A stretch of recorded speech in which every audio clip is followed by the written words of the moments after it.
Friends, welcome to Ramathi channel. நம்மளோட சேனலில் இன்றைக்கி என்ன வீடியோ பார்க்க போகிறேன்னு பார்த்தீங்கன்னா சொரைக்காய் சாம்பாருங்க. சொரைக்காய் சாம்பார் எப்படி செய்கிறதுன்னு பார்க்கலாம். அதுக்கு தேவையான பொருட்கள் இங்கே பாருங்கள். சின்ன வெங்காயம் உரித்து வச்சுருக்கிறேன், ஒரு கிண்ணம் சின்ன வெங்காயம், 2 தக்காளி, ஒரு பச்சை மிளகா, கொஞ்சமாக புளி ஊற வச்சுருக்கிறேன், அப்புறம் கருவேப்பிலை, மல்லி இலை.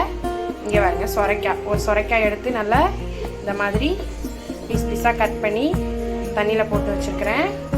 இப்போ தாளிக்கிறதுக்கு கடுகு, சாம்பார் தூள், மஞ்சள் தூள். வாங்க இப்போ நம்ம தாளிச்சிடலாம். ஃப்ரெண்ட்ஸ், இப்போ அடுப்பை பற்ற வச்சுக்கோங்க. பற்ற வச்சு ஒரு அடுப்பில் ஒரு கடாய் வச்சுக்கோங்க. கடாய் நல்லா ஹீட் ஆனதும் ஆயில் சேர்த்துக்கோங்க. ஆயில் நல்லா ஹீட் ஆகட்டும். ஆயில் நல்லா ஹீட் ஆகிடுச்சு. இந்த ஸ்டேஜில் நம்ம கடுகு கொஞ்சம் சேர்க்கலாம். கொஞ்சமாக கடுகு, கருவேப்பிலை நல்லா பொடி வரட்டும். சரி, நம்ம இடிச்சு வச்சுக்க வெங்காயம் பார்த்துக்கோங்க.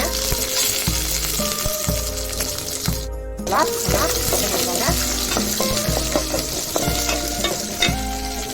இதில் பார்த்து சேர்த்துக்கோங்க. வெங்காயம் கொஞ்சம் வணங்கி வரட்டும்.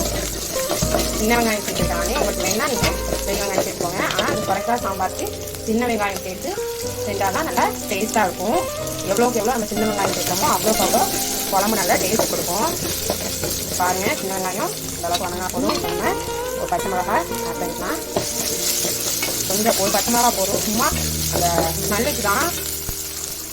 அப்புறமா கட் பண்ணி வச்சுக்க தக்காளி ஆட் பண்ணிடலாம். எல்லாம் நல்லா தக்காளி வெங்காயம் ஓரளவுக்கு வாங்கிட்டோம். அப்புறம் நம்ம மசாலாலாம் சேர்த்துக்கலாம். பாருங்க, ஓரளவுக்கு வணங்கிடுச்சு. இந்த ஸ்டேஜில் நம்ம கொஞ்சமாக மஞ்சள் ஆட் பண்ணிக்கோங்க. கொஞ்சமாக மஞ்சள் தூள்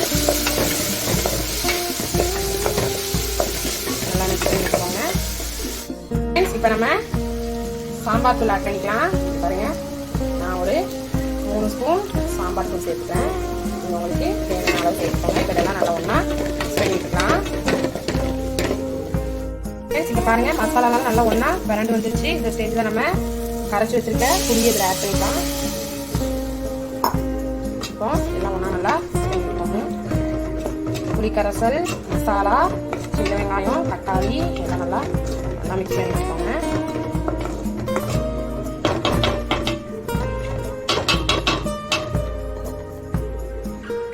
இப்போ பாருங்க, கொதி வந்ததும் இந்த மாதிரி நம்ம கட் பண்ணி வச்சுக்க சொரைக்காயை இதில் ஆட் பண்ணிக்கோங்க.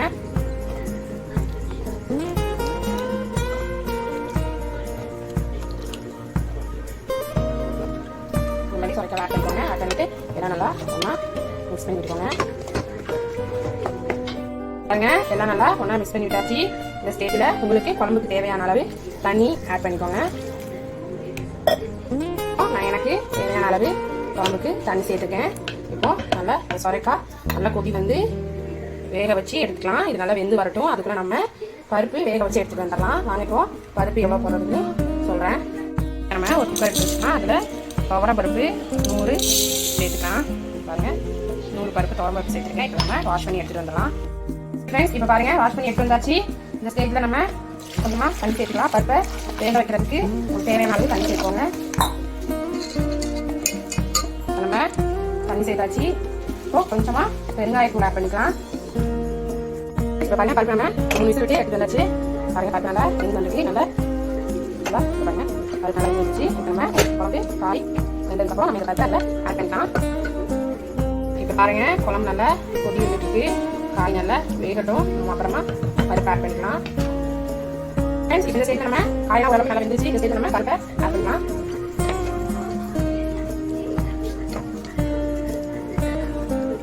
ஓகே ஃப்ரெண்ட்ஸ், இப்போ பாருங்கள், நம்ம பருப்பை ஆட் பண்ணி நல்லா ஒன்றா மிக்ஸ் பண்ணி விட்டாச்சு. இப்போ ஒரு 2-3 கொதி வரட்டும். அப்புறம் நம்ம மல்லித்தூள் தூவி அது ஆஃப் பண்ணிடலாம். அந்த ஸ்டேஜில் உங்களுக்கு உப்பு வரப்பில் கரெக்டாக இருக்கான்னு பார்த்துக்கோங்க. எனக்கு கொஞ்சம் உப்பு பத்தாது, நல்லா கொஞ்சம் உப்பு சேர்த்துக்கிறேன். நல்லா மிக்ஸ் பண்ணி எடுக்கிறேன். ஓகே ஃப்ரெண்ட்ஸ், 2-3 கொதி வரட்டும். ஃப்ரெண்ட்ஸ், இப்போ பாருங்கள், பருப்பு காய் எல்லாம் ஒன்றா மிக்ஸ் ஆகி நல்லா கொதி வந்துருச்சு. இப்போ இந்த ஸ்டேஜில் நீங்கள் 1 ஸ்பூன் சுகர் ஆட் பண்ணிக்கோங்க. என்னடா சுகர் சேர்க்குறேன்னு பார்க்காதீங்க. நீங்கள் இந்த மாதிரி செஞ்சு பாருங்கள், டேஸ்ட்டே வேறு லெவலில் இருக்கும். ரொம்ப சேர்க்கக்கூடாது, கொஞ்சமாக சேர்த்து பாருங்கள். இதோட சாம்பாரோட டேஸ்ட்டு சூப்பராக இருக்கும். கல்யாண வீட்டு சாம்பார் மாதிரி நல்லா டேஸ்டியாக இருக்கும். இந்த மாதிரி கொஞ்சமாக சுகர் லாஸ்ட்டாக இறக்குறப்போ ஆட் பண்ணிக்கோங்க. இப்போ கடைசியாக கொஞ்சமாக மல்லித்தலை ஆட் பண்ணி நம்ம நல்லா மிக்ஸ் பண்ணி விட்டுக்கோங்க. அவ்வளோதான் ஃப்ரெண்ட்ஸ். இப்போ பாருங்கள், சூப்பராக சாம்பார் ரெடி ஆயிடுச்சு ஃப்ரெண்ட்ஸ். இப்போ பாருங்கள், சூப்பராக சுரைக்காய் சாம்பார் ரெடி ஆயிடுச்சு. இந்த ஸ்டேஜில் நம்ம அடுப்பை ஆஃப் பண்ணிக்கலாம் ஃப்ரெண்ட்ஸ். சூடான சாப்பாடும் சுவையான சுரைக்காய் சாம்பாரும் ரெடி ஆயிடுச்சு.